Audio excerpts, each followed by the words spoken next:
Já, þetta er Rauðaborðið á Samstöðunni, nú verða þessar fréttir, klukkan er 8, hjá mér er Sigurjón Magnús og María Lilja. Við byrjum á Gaza, hérna er frétt frá Ali Yashera, sem er nú sama fyrirsögn við vorum eiginlega með í gær, að það sem að palestínumenn horfa fram á er dauði eða brottflutningur. Já. Það eru stór árásir Ísraelsmanna á Gaza. Þetta er bara skelfilegt eins og, það er eiginlega svo lítið hægt að segja orðið. Það er skelfilegt. Já, við Það dregur ekki úr hryllingnum að það. Ég var á eftir í Rauðaborðinu verður Katrín Harðardóttir, túlkur hjá mér, við erum aðeins að tala þessar fréttir einmitt og við fáum svona stutt myndskeið frá Gaza sem að okkur voru send bara af aðstæðum fólksins sem að er þar. Og margt fleira. Þannig að við förum mjög ítalega í Gaza í Rauðaborðinu. Ég sæki það nú sömu fréttirnar út allan heim. Ég tek hérna frá El País sem er stórblað á Spáni og erum náttúrulega með sína vefsíðu. Þetta er svona mynd, bara götumynd af Gaza. En fyrirsögnin er það að Netanyahu krefjist tafarlausar að gíslarnir verði gefið frelsis þessum eftir eru. En heldur áfram árásum að fullu þunga eins og þarna sé eitthvað samíkja milli eins og árásunar séu til þess að frelsa gíslana. Einmitt. Þetta eru svona ýmist hvort að þetta sé í fyrirsögnunum eða hryllingurinn. En ein frétt kom út og hún kom í íslensku blöðum líka en hún byrjaði í The Guardian sem að byggði frétt á upplýsingum innan úr ísraelska hernum sem að ísraelski herinn metu það að 83% fallina séu óbreyttir borgarar og maður veldur nú fyrir sér hverjir þessi 70% séu, hvort að það séu allt saman bara karlmenn á tilteknum aldri. Jú, ég reikna nú með því. Það séu, eða með einhver tengsl, frændi einhvers sem að vann einhver staðar. Svipað ísraelsmenn hafa haft Akkurat. Með þessum að rekja tengslin. Þannig að þetta er 83% er það sem ísraelsmenn segja. Já. Einmitt þá getur maður svona rétt ímynda sér. Allir aðrir myndu fara vel yfir 90%. Þetta er náttúrulega fyrst og fremst helför gegn venjulegu fólki, konum, börnum og venjulegu fólki. Þetta er ógott. Já. Þetta er hryllingur bara, við bara staðfest, bara það meira og meira á hverju deginu sem lifur. Já. Herðu, Þorgerður Katrín er okkar utanríkisráðherra, hún er hérna á RÚV, fer fram á að Ísrael láti af landtöku. Ég held að þetta sé í tengslu við fund sem við vorum að töluðum í gær, sem var hérna fundur utanríkisráðherra Norðurlandana, sem að núna fjalla mest öryggismál. Það var líka utanríkisráðherra Kanada var.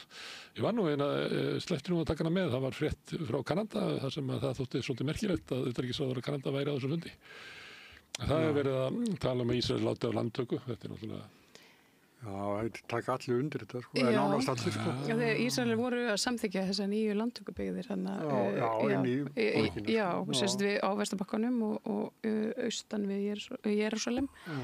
Það eru nú þegar, ég sá fréttir af því í gær eða fyrradag, það voru 10.000 Amerikanar af gyðingaættum væntalegri eða komnir til þess að flykkjast inn á þessar nýju byggðir, þannig að það er, þó að þessi greiðlegu landflótti frá Ísrael, þá er greinilega til alveg nóg fólki sem er tilbúið til þess að styðja við þessi voðaverk. Það verður einhverju bent á þetta þegar fólk er að gera sér vonir að ástandi kunna skána Ísrael, en þá er verið að benda á að það er eiginlega verið að skipta út þjóðs, að þeir sem að þoligett ástand er að fara og svo kemur fólk sem er eiginlega herskára en þeir sem að fyrir eru. Herðu, en Þorgerður Katrín er líka í frétt hérna frá Vísi og þar segir hún hérna, þetta er verið að vitna í frétt frá Guardian, 83% fallin almennir borgarar. Allt sem er að gerast þarna ber einkenni þjóðarmorðs. Er þetta ekki svona aðeins dýpra í árunni tekið hjá Þorgerði heldur en hingað til? Jú. Ég man ekki eftir hún hafi sagt það er svona nálagt. Nei. Þetta fer að nálgast alþjóðadómstólinn frá því fyrir nokkrum mánuðum. Já, bara fyrir 1,5 ári síðan eða eitthvað. En hérna, Kristrún Frostadóttir, hún var svona fyrri til og notaði þetta orðalag, sagði að einmitt allt bendir til og þjóðamorð í sömu andrunni og hérna, nú er Þorgerður komin. ég veit svo sem ekkert hvað þetta þýðir og ég meina Palestínufólk og fólkið á Gaza hefur verið að benda á það og ég meina fólkið sem að mótmælir bara út allan heim að þetta tal. Það er bara 100 mannúðarsamtaka, það eru 100 fjölmiðla, það er bara þannig það er ekki eins og þessu eitthvað djarfar í þessu. Nei, en það er bara að þetta tal, þetta skiptir engu máli. Það þarf bara einhverja beinar aðgerðir og það þarf strax. Það þarf ekki orður til alls fyrst, þau eru trúið því? Já, kannski. Fyrst þarf að segja þetta og fá fleiri til að segja þetta. Það er bara spurning hvort að við höfum tíma til þess að fólki á Gaza verður allt dáið. Það er náttúrulega verið að myrða fólk þar bara meðan að við sitjum hér. Þú sagðir allir væru andsnúnir landtökunni, það er ekki þannig. Við erum hérna með bandaríska sendiherrann. Þetta er úr Haaretz. Þetta er Mike Huckabee, ég veit ekki hvað þetta er munið eftir, hann bauð sig eins og fram, tók þátt í prófkjöri Repúblikana, vildi verða forsetaframbjóðandi, náði því nú ekki. Hann er prestur og rak sína eigin svona á tímabili, hérna, svona eigin trúbóðstöð. Hann er sendur af Trump sem sendiherra Bandaríkjanna. Og hann segist bara ekki geta síðan neitt sem að bendi til þess að landum að byggðirnar á Vesturbankanum brjóti bága við alþjóðalög og það er náttúrulega enginn sem að þetta er í andstöðu við Sameinuðu þjóðirnar, þetta er í andstöðu við Alþjóðadómstólinn, þetta er í alþjóðu. Sá hann ekki vegginn eins og? Nei, þannig að þetta er svona. Herðu, það er frétt hérna frá Þýskalandi sem að Vísir er með. Það er verið það er bannað að ganga með svona palestínuklút eins og það kallað hér á Íslandi, úti. Já, og hvað? Eða ekki? Já, svona þetta, allavega þarna á þessu svæði, þetta var eitthvað kona sem fór með palestínuklúti inni á eitthvað safn, eitthvað helfararsafn og var meinaður aðgangur, hún kærði. En það bara verið að staðfesta þessu. Það má meina manni aðgang. Já, það má meina fólki aðgang sem ber kúfía. Hver eru tengsl palestínumanna við helförina? Af hverju er það einhverju ógn við helfararsafn að vera með palestínuklút? Já, maður spyr sig.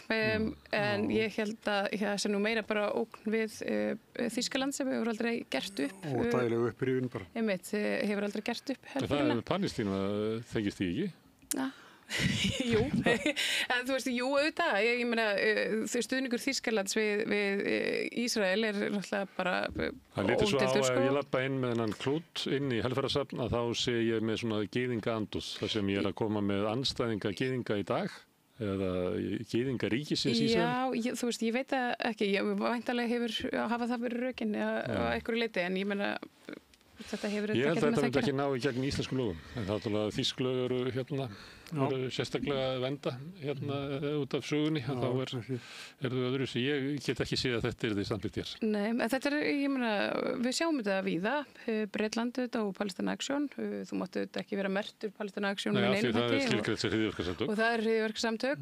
Kúfía er, ég veit ekki, tákn frelsis og Palestínu. Ekki neinar hryðjuverkasamtök. Nei, það er alveg rétt. Ég veit ekki hvernig þið fenguð út úr því að þetta væri bannað eða ógn við nokkurt skapaðan hlut, en þetta er auðvitað ákveðin stuðningsyfirlýsing yfir frjálsa Palestínu og það ætti nú bara hver sem er að fagna því. Herðu, Maskína kom með konun í dag, það var Vísir var birtana held ég fyrstur, það eru alltaf kallað valkýrur þarna, er það alveg fast eða? Nei, ég veit ekki, þetta er gjörótt gengi, það sem að Vísir er að draga athygli að Flokkur fólksins er að missa fylgi frá miðað við kosningar, Samfylkingin að sækja fylgi og Viðreisn að bæta svona ívið við sig. Þannig að það er Samfylkingin sem að græðir mikið á stjórnarsamstarfinu, Viðreisn nokkuð. Ég reiknaði út þingmannafjölda með það oft vanta í þetta að það væri, Samfylkingin væri að fá 23 þingmenn og Viðreisn 12. Þannig að saman væri þessi tveir með 35 þingmenn og góðan meirihluta. Þyrfti ekki Flokk fólksins. Ef það yrði kosið núna og ef að niðurstöðu kosninga. Og það sem hefur gerst frá kosningum er að allir stjórnarandstöðuflokkarnir á þingi hafa tapað einu þingmanni hver. Já, en ég fyrir vikunni var ég að tala um Ólaf Harðar. Ég ætla að fara að segja Ólaf Þór Harðarsson, því hann heiti það. Og og þá var hann að segja að þetta með flokk fólksins að það er bara, þetta er alltaf verið svona hjá þegar árið sem hann hefur verið til, alltaf mælst illa í skoðanakönnunum og alltaf bætt við sig í kosningum. Við rættum þetta líka hérna og sögum það að þetta myndi ekki leiða til svona toks innan ríkisstjórnarinnar, einmitt út af þessu að það er fólk inn í flokki fólksins sem trúir því að þetta muni jafna sig í næstu kosningum. En það sem ég vildi segja er að þessir stjórnarandstöðuflokkar sem eru 3 á þingi, Sjálfstæðisflokkur, Framsókn og Miðflokkur, þeir tapa hver einu þingmanni frá kosningum. Flokkur fólksins 6 eru með 10 þingmenn, fengi bara 4 ef þetta eru niðurstöðunar sem að Óla Þótt Harðar þykir ólíklegt og það eru þá farnir þarna 9 þingmenn sem að flokka missa. Viðreisn er einum en Samfylkingin 8. Það er spennandi þessu núna. Það er hvenær Viðreisn fram úr Sjálfstæðisflokknum eða Sjálfstæðisflokkurinn niður úr Viðreisn. Það styttist. Ég held að það sé alveg ljóst. 2,5% núna. Já. Þetta er þess verið að fylgjast með þessu. Já. Við finnst þau græn bæta talsvert við sig. Já, það er náttúrulega það sem er þarna í Tossabeknum. Þá er þarna náttúrulega fréttir að Sjálfstæðisflokkurinn er komin í 2,6%. Hann hefur tapað fylgi alveg frá því að var gerð hér svona hallabilding og er komin í 2,6% og er aldrei mælst lægri og er með minna fylgi heldur en Vinstri græn og Píratar. Píratar voru inn en við vorum með 5% í síðustu könnun maskinu. Þannig að það er kannski ekki sérstætt að þessu konur þarna, en ég held að þetta sé bara hæsta mæling VG í svona 1,5 ár. Því að þeir fóru undir 5% í febrúar í fyrra og ég held að þeir hafi bara legið eiginlega undir 4% með megnið á þeim tíma og verið undir 2%. En svo er það sko Vinstri græn, þar er Svandís formaður og engin vaf á því. En sko þegar segir Pírata, hver er hérna... Hver ber ábyrgð á því að rífa flokkinu upp á rassinum? Já. Það er svolítið óljóst. Ég sé að Björn Leví er svolítið duglur að taka þátt í almennu umræðu, bæði á Facebook og svo skrifar hann greinar. Já, hann gerir það. En maður sér varla neitt til annara í Pírata. Og svo þau eru mikið að sækja vinnu svona hér og þar, þeir sem hafa verið á þingi og voru að sækja sem sendiherrar og fleira. Þannig að mér finnst þetta að vera svona að búa yfirgefa skipið. Það er engi sem að tekur að sér einhvern veginn að leiða endurist Pírata. Borgarstjórnarflokkurinn, hann þeir eru með 3 fulltrúa. Mælast nú ekki inni nema með svona 1 í könnunum eins og staðið núna. Þannig að þeir þurfa að rífa sig upp. Ég er með sömu fréttin frá Morgunblaðinu. Morgunblaðið birtir einu flokkunar á þingi sem bæta við sig. Er þetta ekki ansi verið að teygja sér langt að koma Sjálfstæðisflokknum einhvern veginn? Hvernig fór hann á því? Það er með því að segja að það er hækkun frá síðustu könnun, sýnist mér þetta að vera. Einu flokkunar á þingi sem bæta við sig, því eins og þú bendir á að það var VG að bæta við sig. Það er með þessi einu flokkunar á þingi sem bæta við sig frá því síðast, að það voru 0,6% sem Sjálfstæðisflokkur bæta við sig, sem er bara innan allra skekkjumarka. Býr í seglinn bara. Raunverulega mætti segja við þessa könnun að hún er öll innan skekkjumarka og breytir í lengu. Þið getur alveg skoðað mánaðargamla könnun. Herðu, en talandi Sjálfstæðisflokkinn sem er ekki að ríða feitum hesti, hann er að leigja hjá Mír. Já. Mír er menningartekst Íslands og Rússlands heitið það. Ráðstjórnaríkjana. Já, svo var bara breyta því. Það var breytt áður. Ráðstjórnaríkin fjallu, 91. Þannig þetta hefur heitað menningartekst Íslands og Rússlands. Samt er þetta halda þessu nafni við þetta. Já, gott að muna það. Herðu, en það voru deilur innan Mír sem að við meðal annars tókum viðtöl við 2 hópa hér sem að deildu við Rauðaborðið. Og það var það hópur sem að hafði stjórn sem hafði leitt félagið, vildi selja þetta húsnæði sem er á Hverfisgötu 105. Vegna þess að Mír hefur enga tekjur og það hefur verið að gera við húsið. Fólk hefur séð að það kerið þarna framjá, það hefur verið að skipta gler og eitthvað fleira og það er bara þekkt að ef þú eigir einhverja eign en hafir enga tekju þá getur viðhalda húsi riðið þér á fullu. Og þau vildu selja húsnæðið, setja féð inn í sjóð sem átti að styrkja þýðingar á rússnesku bókmenntum og gott ef að stjórnin sem var þar yrði ekki svona automatist stjórn í þessu sjálfseignarstofnun. En það reisu fólk sem vildi þetta ekki og það voru mikil átök þarna og ég talaði við og fannst það eiginlega gáfulegra að tala við hvern hópi fyrir sig. Mér finnst það ekki klókt að vera með þau hérna saman. Þetta var talsvert áður en að atburðirnir eru í sósíalistaflokknum. Já, þetta bara tengist því ekki en en þessi hópur sem að vildi ekki að yrði stofnað þessi sjálfsvíðastofnun hafði einhvern veginn yfirgatt gert fundin ólöglegan og það var slegist á þessu fundum og eitthvað af fólkinu sem hafa komið vel á aldur þarna í stjórninni þannig að það eru margir búin að segja sig úr stjórn vil ekki vera að mæta á fundi ef það er hægt við þessi ramin. Þannig það er mikil átök þarna og Sigurður á Einarsson er núna orðinn formaður. Þetta rataði fyrir dómstóla og þetta var heilmikið mál og það var einmitt þetta með hússöluna. Það er áhugavert að sósíalistaflokkurinn skuli vera komin þannig inn en ég sá að það var nú kannski ekki það sem að fólk greip úr þessari grein. Heldur var það orðalag sem að Sigurður var með þetta. Já, ég ætlaði einmitt að benda á það. Hann er að segja það að sósíalistarnir hafi komið óska eftir að leigja þarna og Mír ætlaði bara að fara inn á bókasafnið og þau leigja þetta frá og þau verði þarna og þá segir hann hér þetta kom bara upp í hendurnar okkur og passaði eins vel og böllur í feita vinnukonu. Ég held að þetta sé kostulust ummæli sem að ég sé í dag og þessari viku og ég fylgði þessu ári.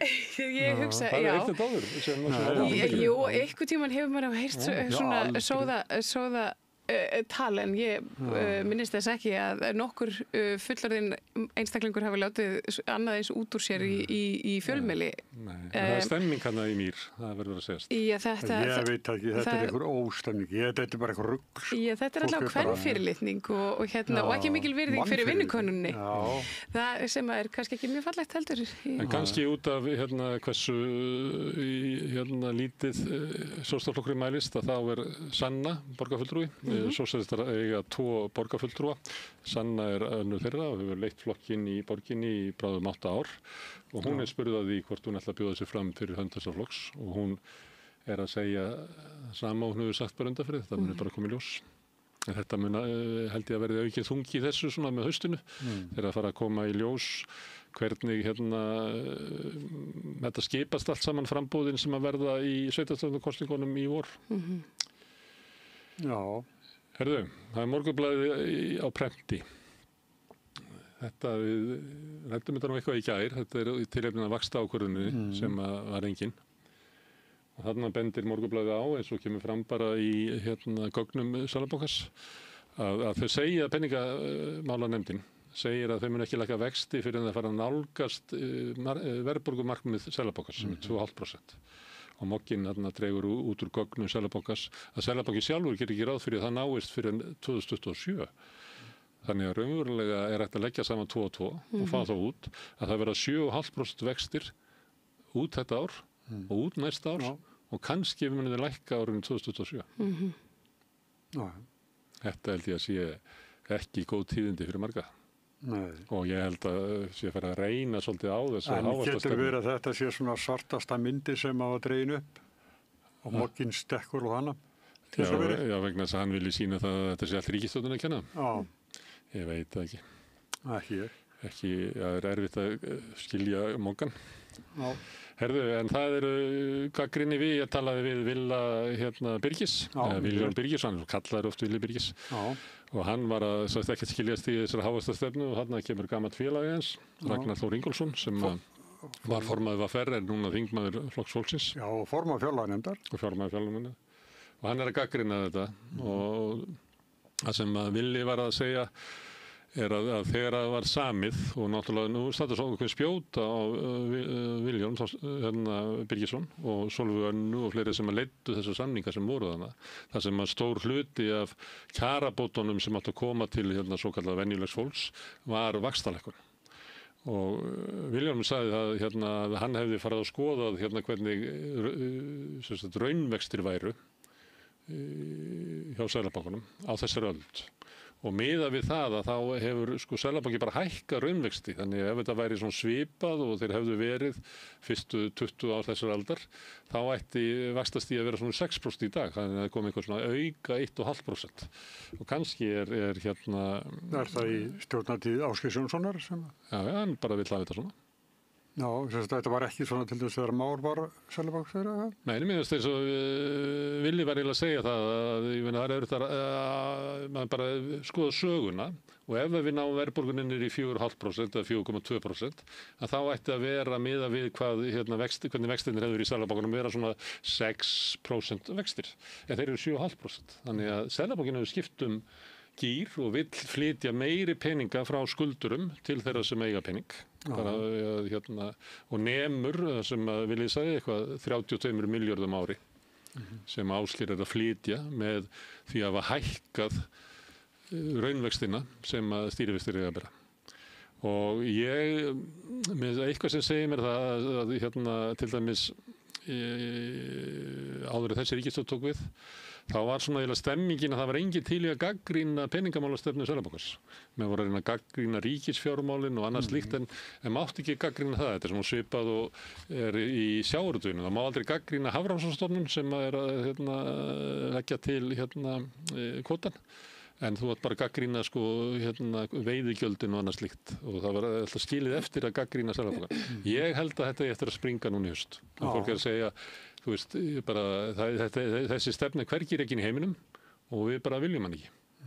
Við bara engin ástæða fyrir að skuldar úr Íslandi sé að borga ykkur aukalega 30-40 milljarða ári út af ykkur dellu stefnu sem er rekin upp í Seðlabanka. Herðu, tengt þessu, það er mánaðarskýrsla HMS. Hún kom út og ég var nú að leita að það sem það er ákveðið sem kemur fram þarna og ég heyrði það sagt í RÚV-fréttum en ég fann eiginlega ekki fréttina. Það er áhrif hærri húsnæðisbóta þegar við vorum að tala kjarasamningana áðan og það var meðal annars þess sem að voru í aðgerðir ríkisstjórnarinnar til þess að tryggja samninga var að hækka húsnæðisbætur fyrir leigjendur. HMS bendir á það að öll svo hækkun er búin að fara yfir til hækkun á verði og þetta er það sem leigjendasamtökin bentu á. Ef þú hækkar húsaleigubætur þá ertu raunverulega að styrkja leigusalan og þetta er ekki að styrkja leigjendan. Og HMS bendir á að... En í þessu máli hefur enginn talað við formann leigjendasamtakana sem er bara mjög skiljagur maður og veit alltaf hvað hann það hefur enginn sagt þessa frétt sko. Þess vegna er ég ekki með mynd af vinnandi fyrirsögn núna því að ég heyrði þetta bara RÚV hefur sagt þetta. En mér finnst þetta að vera stór frétt. Og reyndar er önnur frétt í þessu að því að kemur fram að húsaleigu er hækkað 11% á síðustu 12 mánuðum. Eins og við sögum að verðbólgan er bara rúmlega 4%. Þannig ég slóði upp og sagði ef við ættum til þess að maður myndi heita verðbólgumæling lágtekjufólks og við vorum að tala um það hversu stór hluti af ráðstöfunarfé lágtekjufólks fer í húsaleigu og segjum að sé bara 2/3 fer í húsaleigu og restir í mat sem hefur líka hækkað, það er svona 5%. Þannig að verðbólgan hjá lágtekjufólki er 9%, ekki 4%, þetta er 9%. Og mér finnst þetta oft vanta í umræðina að því að verðbólgan leggst mjög misjætt af fólk. Náttúrulega langverst á leigjendur og þeirra matur hefur hækkað og við höfum nú verið að fjalla það að það eru stjórnvöld bæði í Danmörk og Svíþjóð með aðgerðir til þess að vinna gegn matarhækkunum. Já, það eru nú stjórnvöld víða sem að gera hluti fyrir fólk sem býr í landinu. En má ég sýna ykkur grafa því þið er svona gaman að því. Þetta er úr HMS, þetta nær alveg til 88. Þetta er graf sem á að sýna hlutfall íbúðaverðs af launum. Þannig að þegar það hækkar að þá verður það dýrara hlutfallslega fyrir launafólk að eignast húsnæði.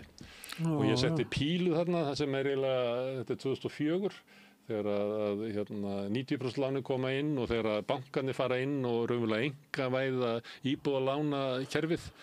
Og þarna byrjar eiginlega húsnæðiskerfi sem hefur verið síðan. Og þið sjáu hvað gerist. Og ég dró þessa punktalínu sem að segja svona meðaltal sem þetta hafði verið áður og munurinn er náttúrulega gríðarlegur, það sem ætti að vera 70 en nú fór alveg upp í 105 og ástandið í COVID, það er seinni toppurinn, fyrir toppurinn er bólan fyrir hrun. En COVID, þegar Ásgeir var með lágasta stefnuna, að þá spannst upp húsnæðisverð á landinu og langt umfram laun, en við erum eiginlega á svipuðum slóðum ennþá, við erum eiginlega í algjöru ófremdar ástandi. Og þetta er svona enn eitt dæmi sem við höfum oft rætt að húsnæðisstefnan virkar ekki. Herðu, en ASÍ var með verðlagseftirlitið, þau voru með frétt það að prís er ódýrasta verslunin. Já. Og munatöluverðu. Hafið þið verslað í Prís? Já. Nei, ég ekki gert það. Ég á kannski ekkert voðalega oft leið þarna inn í Kópavog, en ég hef farið í Prís, fínasta búð. Það er hægt að kaupa, ég myndi mæla með því svona að sækja ákveðna hluti þar og kannski ákveðna hluti annar staðar. En já, bara ekkert gott það að segja. Bara Prís skuli vera að halda sig lægst. Og þeir eru svona 3% undir bónus. Þannig að ég veit ekki hvað maður má keyra langt til þess að það borgi sig að fara það. Alltaf borgar sig kannski að kaupa svolítið mikið til þess að vinna það upp.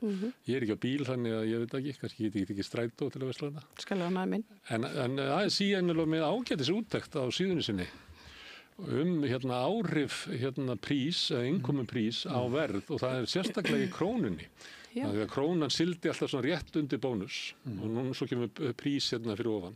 Að þá er eins og að krónan sé að reyna að laga stöðu sína á markanum og fara að lækka verð miklu meira heldur en til dæmis bónus er gert. Já. Þannig að það er eitthvað verðstríð í gangi? Það er smá verðstríð og það á til dæmis við... Á einhverjum fáum vöruflokkum á eitthvað? Já, það kemur líka fram í þessari úttekt. Mesta lækkunin á krónunni er á þeim vörum sem að fást hjá prís en ekki í bónus. Af því áður höfðu þau þurft að stilla sig við bónus í vörum sem er til á báðum stöðum en nú okra svolítið á öðru vöru sem voru ekki til í bónus og ekki samaburður á. Síðan kemur prís og með sumt af þeim vörum að þá þarf krónan að lækka. Þannig það er, ef það er vel athugað, þá má sjá eilítið verðstríð.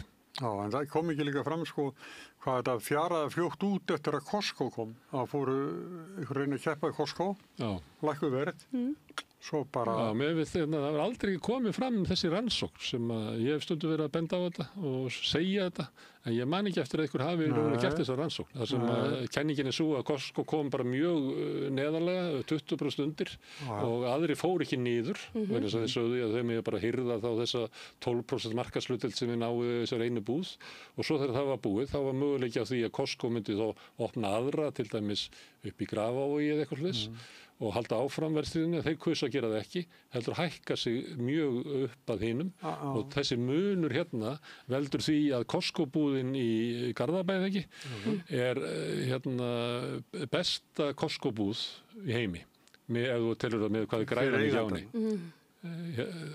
Þetta er bara, þeir eru svo hissa á þessu, býst ég við, að þeir fá bara út úr þessari einu búð svona svipað arflið bara eins og kannski út úr svona 4-5 öðrum búðum. Þetta er álagi sem við íslenski neytendur borgum. Já.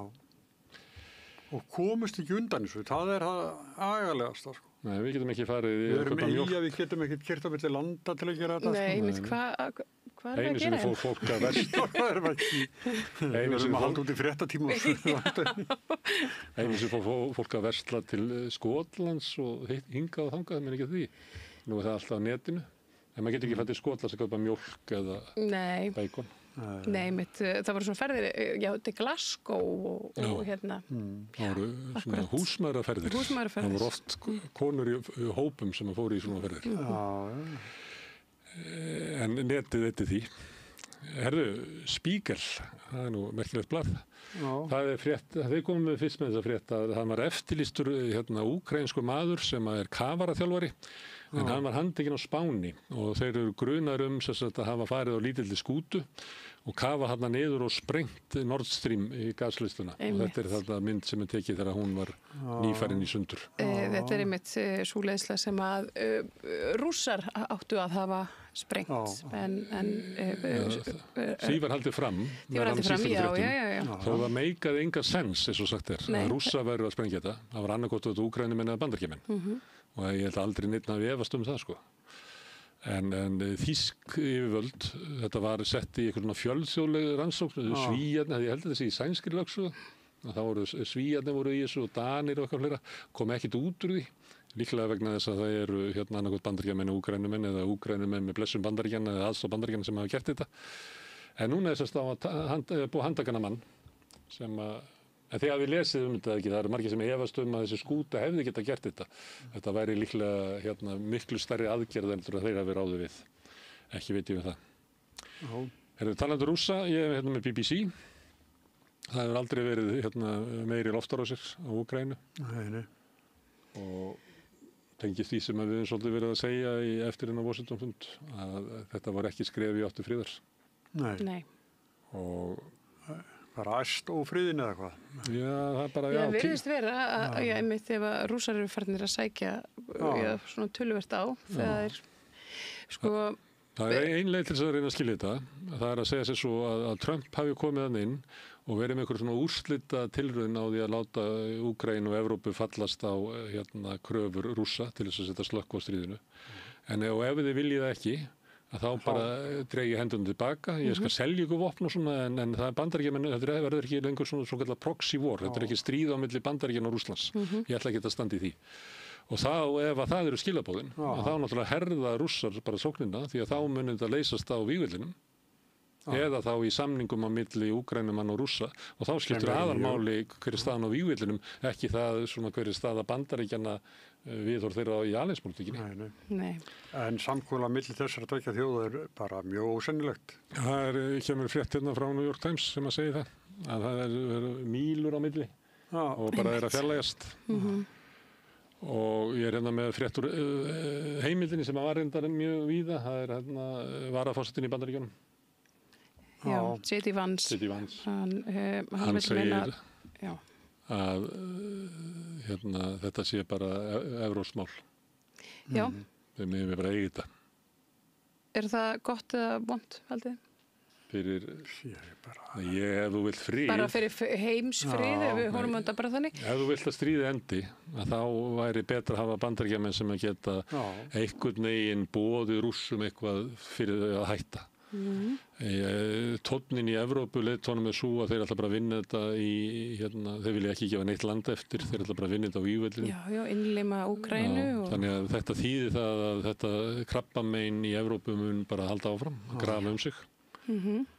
Pútín mun aldrei vilja hitta Zelenský, mann sem mann bara lítur niður á og vel ég að fyrirlítur. Og öfugt. Já, var það ekki einmitt öfugt? Pútín var tilbúin til þess að hitta hann með Bandaríkjunum. Með Bandaríkjunum. Þetta er að Bandaríkja fara, þá verður það ólíklegra og þetta er ekki að fara vel sko. Nei, þetta er sorglegt og það versta auðvitað í þessu er mannfall og það sem að... Mannfórnir, einmitt, það er það bara það sem þetta er.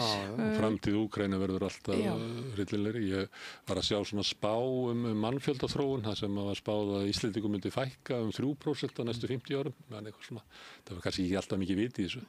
En það var spáð að sko, Úkraínumönnum myndi fækka 60%. Það er hryllingur. Það er alveg byggt á bara einhverju eins og staðan er sko. Já, en akkur geta karlar aldrei verið til friðs? Hvernig er það? Einhver staðar eru það náttúrulega. Já, ég veit ekki. En það er ekki þessir? Nei, það er rétt öðru.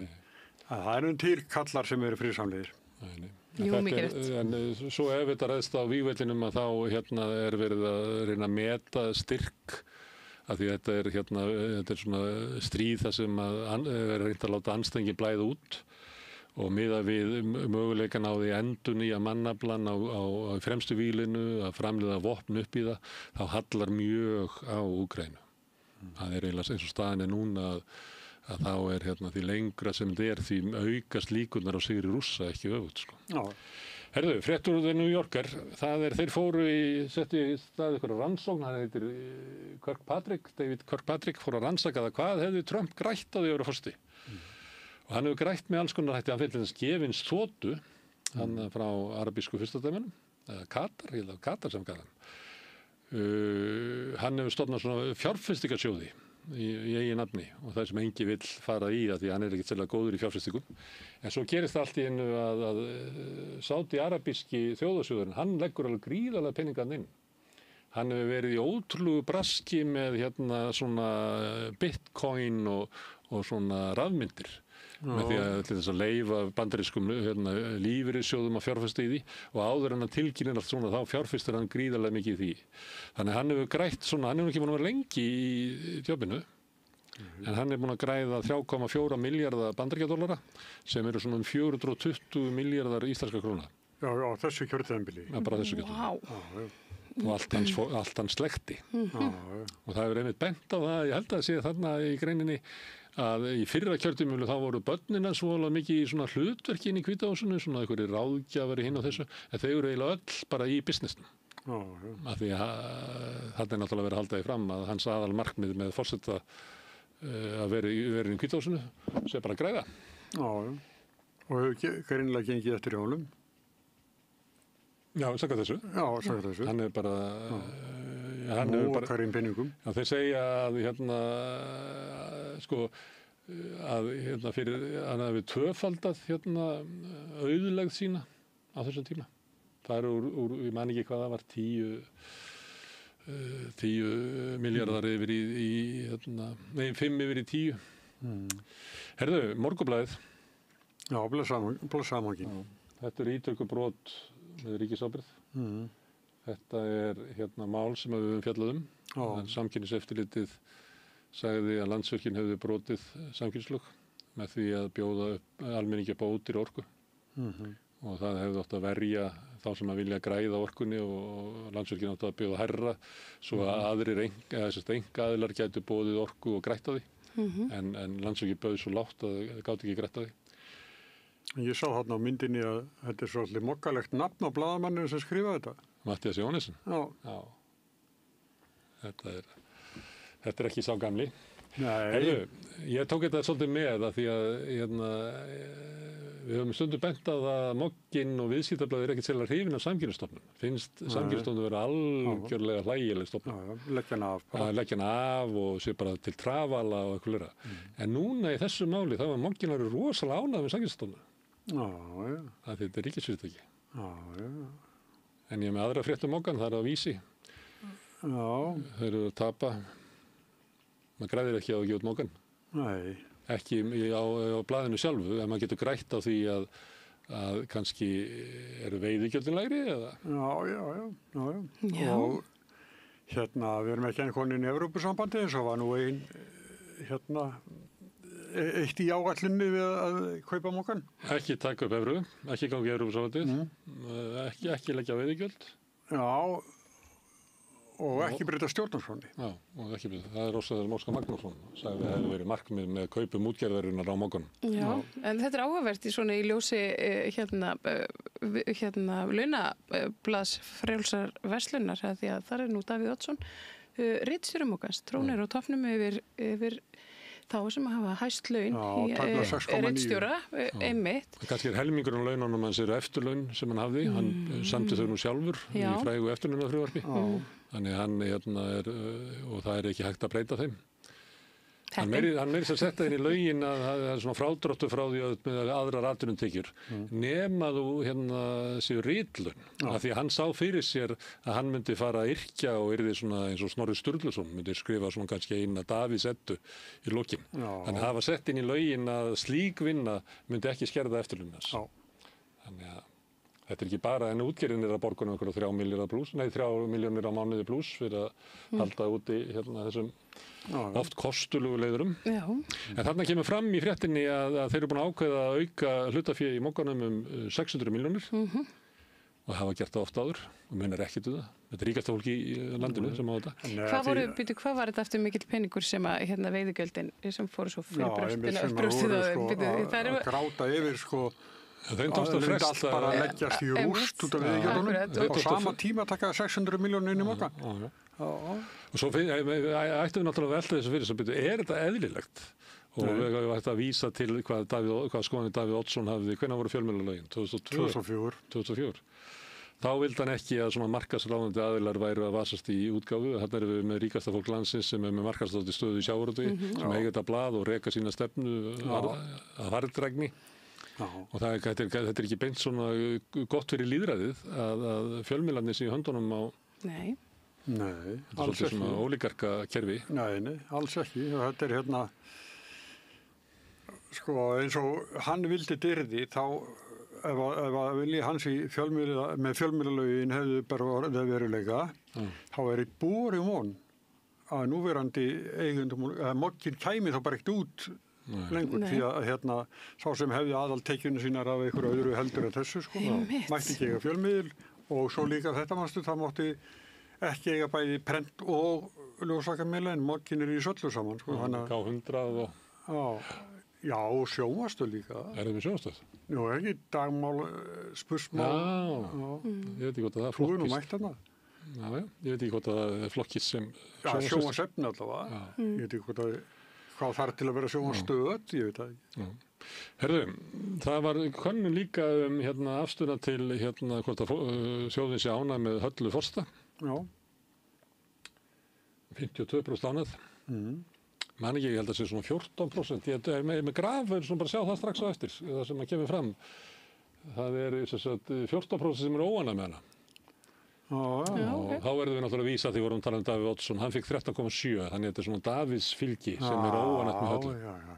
Það er Það lofir við kallinn, sko. En er hún að sækja á, það var spurt í fyrra, að þá voru 42% sem að yftu öxlum, nú er það 35, það eru fleiri búin að taka afstöðu. Það eru 7% stig fleiri búin að taka afstöðu. Það er að fara 3 yfir í að vera óánægð með hana og 4 yfir í að vera ánægð með hana. Þannig að það er svona spennandi að sjá hvernig hún vinnur á. Það var í öllu fréttunum verið að vísa í að hún væri miklu minna vinsæl heldur en Guðni. Þess vegna tók ég þetta saman og dró línu þannig hjá henni, þannig að við getum borið það saman hvernig Ólafur Ragnar var. Hún er eiginlega forseti, ef staða hennar fer ekki að batna, þá er hún að festast í að verða svona forseti eins og Ólafur Ragnar. Það er svona góður hópur sem er ekki ánægður. Þetta er ótrúlegt hjá Guðna Jónisni. Já, hún er engin Guðni, svo mikið víst. En Halla er kona, við skulum ekki glemma því. Það eru yfirleitt óvinsælli heldur en kallar. Vigdís er náttúrulega bara fyrir utan Vigdísi Finnbogadóttur sem er einhvers konar undantekning frá reglunni. Ég ætla að segja sem Vigdís, maður á svona draga anda. Já, sem við vilja meina það. En Halla er nú samt, það fer svolítið lítið fyrir Höllu Tómasdóttur nema hún er víst mjög duglega að kíkja á menningarviðburði og koma við og hitta fólk. Hún er kannski minna í svona sviðsljósinu og meðan að hún er svona að blanda geði á jörðu niðri. En það kannski á það eftir að skila henni Hún er fín, sko. Já. Ekkert upp á hana að klaga. Það eru meiri hluti þjóðarnir sem að segja það sama. Já, þannig að ég held að, ég meina hún áður 2 ára eftir og það verður kosið aftur, já. Það verður kosið aftur. Já, hún verður 10 ár. Já, þú spáði. Sko. Þannig kemur spá. Frétt sem að ég veit kemur kannski bara algjörlega út í móa að vera með þessa frétt, sko. Þarna er forsætisráðherra Suður Kóreu í opinberri heimsókn til Japan sem að muni ekki hafa gerst áður. Og hann er nýtekið við eftir að hinn rökklaðist í burtu og hann fer til Japan sem að þykir merkilegt. Af því að ég var meðan Jón Egil Eyþórsson kom og við vorum að tala um Kína og Japan og svona hvernig þau myndu horfa hvort að það gæti gengið að þau væru bandamenn Bandaríkjanna á sama tíma og Kína var að vaksa upp, hvort myndi hafa meiri áhrif á þessi lönd til framtíðar. Og ég veit, ég kann ekki að lesa í það að vanalega er vist hefð alveg frá því bara í stríðinu að þegar að eitthvað tekur við sem forsætisráðherra í Suður Kóreu þá fyrsta ferðin sem að fer er til Bandaríkjanna. Svipað ég held að sé á Íslandi að við höfum alltaf til Danmerkur, okkar kongar eða forstar. Þannig að ég veit ekki, þetta er nú bara með. En talandi forseta, Halla Hrund, hún var í forsetaframboði. Þú varst með frétta á miðjunni hana. Já, sko þetta er Stefán Jón Hafstein sótti fund á Hvanneyri þar sem svona orkumál og vindmyllur og fleira og Halla Hrund var einn af þeim sem að tala. Þetta er fréttaskýring eftir Stefán Jón Hafstein. Og ég fekk leyfi hjá hún til að byrta þetta. Hann að hún spyr mér, eða hún talar í sinni ræðu um það. Við þurfum að eignarhald á orkuinnviðum og þá er að tala um þetta eins og þessa vindmyllugarða. Þessa kappója sem ætla að búa til vindmyllugarða um allt land. Já. Og þannig eru líka menn eins og Júlíus Sólnes og hann er ekki reyna vindmyllum, ég var með hann í Vitalír. Já. Og þannig að þetta er bara þessi virðið að lesa það. Þetta er bara vel skrifað hjá gamla fréttamanni Stefán Jón Hafstein. Herru, 2 löggufréttir. Það var brennisteinsstýra í Gnóðavogi sem að við sögðum aðeins frá þessu, það var tekið þetta var hliðin á það sem að Vogavegur var í gamla daga. Brennisteinssýra er notuð til að búa til methamfetamín, þannig að það er komin einhver stórkostleg framleiðsla á eiturlyfjum hérna í bæinn. Önnur frétt var af það var víkingasveitamaður, óeiningisklæddur með byssuna sína á bensínstöð og fólki fannst það ekki við hæfi, af því að það munur á því að vera með byssu og vera í búningi. Við viðeigandi klæðum í dag. Hann fikk eitthvað bátt fyrir á sínum yfirmönnum að skilja ekki byssuna eftir út í bíl. Það er það sem er alltaf til þess að gera. Það er bara stór furðulegt að hér skuli ganga vopnaði menn. Svo kemur í ljós að menntamálaráðurinn okkar er með þágufallssýki. Já, eins og þú. Já, og við þágufallssjúkir eru loksins búin að ná menntamálaráðurinn og við erum ekki hættir.